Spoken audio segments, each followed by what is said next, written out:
नमस्कार, चार का चक्रव्यूह में आपका स्वागत है। मैं हूं आपके साथ सबा शाहिद शेख। नेता हो या अपराधी, आतंकी हो या जिहादी, कौन किसके चक्रव्यूह में फंसा, इस शो में आपको विस्तार से बताएंगे। चक्रव्यूह में सबसे पहले बात लव जिहाद की। जिस लव जिहाद को इस्लामी वामपंथी बताते थे कल्पना, उसे देश ने माना सच। सर्वे में 53% लोगों ने कहा मुस्लिम पुरुष इसमें लिप्त है। दूसरी खबर में बात कट्टरवादी सोच वाले मुसलमानों की। मां सरस्वती की मूर्ति विसर्जन करने जा रहे थे हिंदू, छतों से पथराव करने लगे कट्टरपंथी मुस्लिम, कई घायल, लोगों ने कहा सुनियोजित घटना। तीसरी खबर में बात राष्ट्रगान का अपमान करने वालों की। राष्ट्रगान बजाकर अश्लील डांस करने लगा रूहुल, केस दर्ज होते ही हुआ फरार। वीडियो वायरल होने पर मेरठ पुलिस ने अदनान को दबोचा। चौथी और आखिरी खबर में बात अखिलेश यादव की, जो खुलेआम अपने नेता स्वामी प्रसाद मौर्य का समर्थन कर रहे हैं और अपने नेता को बचाने के लिए लगातार बीजेपी पर हमलावर हो रहे हैं। तो चलिए खबरों से आगाज करते हैं और सबसे पहले बात लव जिहाद की। देश में लव जिहाद की बढ़ती घटनाओं के बीच एक सर्वे रिपोर्ट सामने आई है। इस सर्वे में देश भर के 1.40 लाख से अधिक लोगों से राय ली गई। इस सर्वे के मुताबिक 53% लोगों का मानना है कि मुस्लिम पुरुष लव जिहाद में लिप्त रहते हैं। दरअसल एक अनोखा सर्वे किया गया है। इस सर्वे में लव जिहाद को लेकर लोगों से राय ली गई। सर्वे में देश भर के 1,40,917 लोगों से सवाल पूछे गए। यही नहीं, सी वोटर ने 1,05,008 इंटरव्यू का भी विश्लेषण किया है। सर्वे के बाद जारी रिपोर्ट में कहा गया है कि सर्वे में भाग लेने वाले 53% लोगों का कहना है कि मुस्लिम लड़के लव जिहाद में लिप्त है। लव जिहाद के लिए मुस्लिमों के जरिए हिंदू लड़कियों को टारगेट किया जाता है। इसके लिए मुस्लिम अपना नाम और धर्म छिपाकर लड़कियों से दोस्ती करते हैं, फिर प्यार के जाल में फंसाते हैं। इसके बाद दबाव डालकर हिंदू लड़कियों का धर्म परिवर्तन कराया जाता है। यही नहीं, उन्हें बलात्कार और मारपीट जैसी घटनाओं का भी सामना करना पड़ता है। हालांकि इसके बाद भी उनकी जिंदगी किसी अभिशाप की तरह हो जाती है, क्योंकि ज़्यादातर मामलों में या तो मुस्लिम हिंदू लड़कियों को छोड़ देते हैं या फिर मार डालते हैं। गौरतलब है कि वामपंथी, लिबरल और तथाकथित बुद्धिजीवी और इस्लामिक मौलवियों ने हमेशा ही लव जिहाद को कोरी कल्पना कहा है। हालांकि इस रिपोर्ट से इस बात की पुष्टि होती है कि लव जिहाद कल्पना नहीं बल्कि कट्टरवादियों की सच्चाई है। लव जिहाद के गंभीर खतरे से निपटने के लिए उत्तर प्रदेश, मध्य प्रदेश, हरियाणा और कर्नाटक सहित कई राज्यों ने कड़े कानून बनाए हैं, लेकिन इसके बावजूद भी आए दिन लव जिहाद की घटनाएं सामने आती रहती है। अगर इन जिहादियों पर लगाम नहीं लगाया गया तो ये जिहाद का मकर जाल पूरे देश में फैला देंगे। दूसरी खबर में बात कट्टरवादी सोच वाले मुसलमानों की। झारखंड के जामताड़ा में मां सरस्वती की मूर्ति विसर्जन के दौरान कट्टरपंथी मुस्लिमों ने पथराव कर दिया। इससे 2 पुलिसकर्मी समेत कई लोग घायल हो गए। हालात पर काबू पाने के लिए पुलिस को 15 राउंड फायरिंग करनी पड़ी। फिलहाल पुलिस आरोपियों की तलाश कर रही है।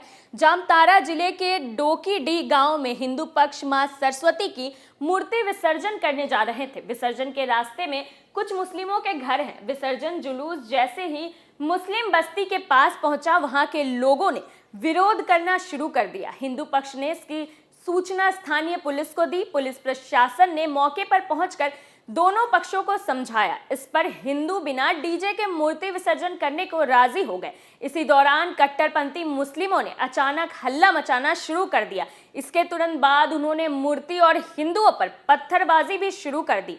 पत्थरबाजी घर की छतों से भी की गई। लोगों का कहना है कि जिस तरह से पत्थरबाजी हुई है, उससे कहा जा सकता है कि ये सुनियोजित घटना है।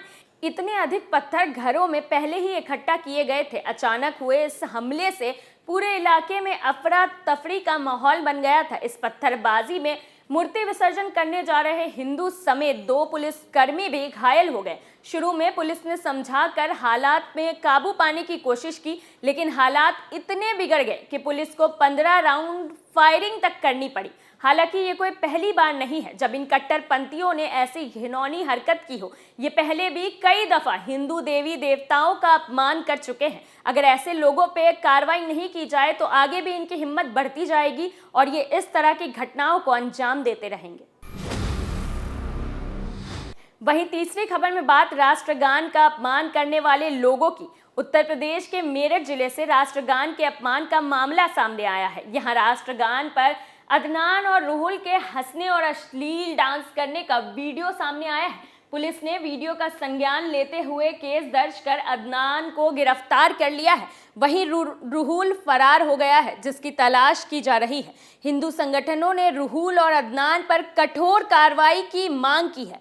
26 जनवरी को ईदगाह इलाके में रहने वाले 2 मुस्लिम शख्स रूहुल और अदनान ने एक छत पर डीजे लगवाया था। इस दौरान दोनों ने 29 सेकंड का एक वीडियो बनाया। वीडियो में राष्ट्रगान बजाकर जहां अदनान हंसता रहा, वहीं रूहुल शुरुआत में सैल्यूट करने के बाद कुछ ही सेकंडों में अश्लील डांस करने लगा। कोई तीसरा शख्स इस करतूत का वीडियो बनाता रहा। जब ये वीडियो सोशल मीडिया पर वायरल हुआ तो मेरठ के हिंदूवादी कार्यकर्ताओं ने आरोपियों पर कड़ी कार्रवाई की मांग शुरू कर दी।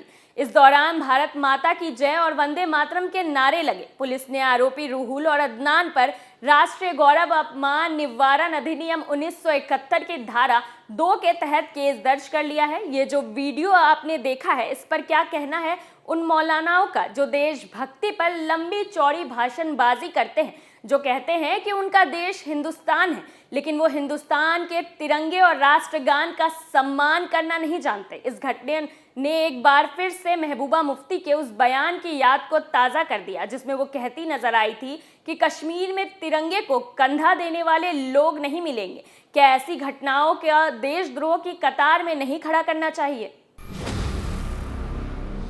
चौथी और आखिरी खबर में बात सपा प्रमुख अखिलेश यादव की, जिन्होंने अपने नेता को बचाने के लिए एड़ी चोटी का जोर लगा दिया है। स्वामी प्रसाद मौर्य के रामचरितमानस की चौपाई पर उठाई गई आपत्ति से विवाद खड़ा हो गया है। वहीं स्वामी प्रसाद ने विवादों के बीच अखिलेश यादव से मुलाकात की। इस मुलाकात के बाद भी स्वामी प्रसाद अपने बयान पर कायम दिखे, जबकि अखिलेश यादव ने पत्रकारों से बातचीत में कहा कि बीजेपी के लोग हमें शूद्र समझते हैं, जब समय बदलेगा तो उन्हें पता चलेगा। गोमती तट पर आयोजित एक धार्मिक कार्यक्रम में शरीक होने आए अखिलेश यादव ने बीजेपी और आरएसएस पर निशाना साधते हुए कहा, आज जब मैं किसी धार्मिक कार्यक्रम में जाता हूं तो बीजेपी के पेट में दर्द होता है। बीजेपी और आरएसएस एक हैं।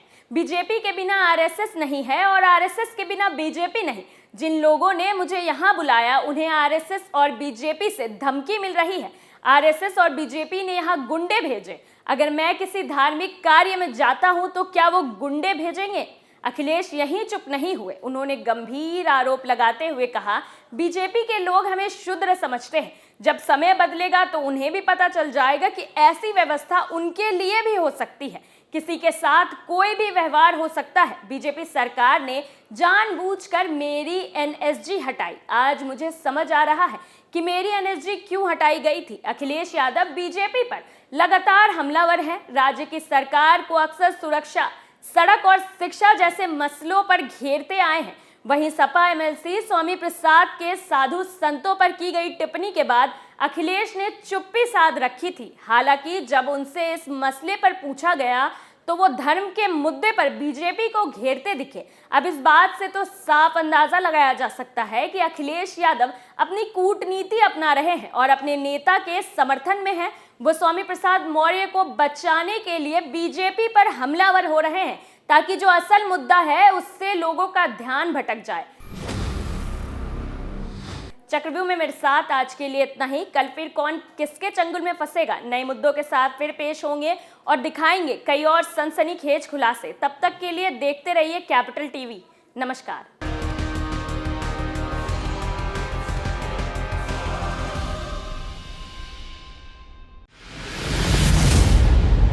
मैं राजनीति करता नहीं, पर राजनीति को बहुत गहरे तक समझता हूं। मैं लोगों के बीच रहता हूं, लोगों के मन को अच्छे से जानता हूं।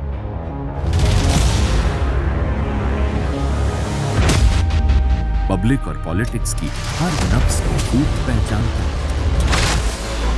संघर्ष की सियासत से सत्ता के सिंहासन तक मैं हर खबर से खरा सच निकालता हूं। ना कोई दौड़, ना कोई race. Capital TV, Uttar Pradesh.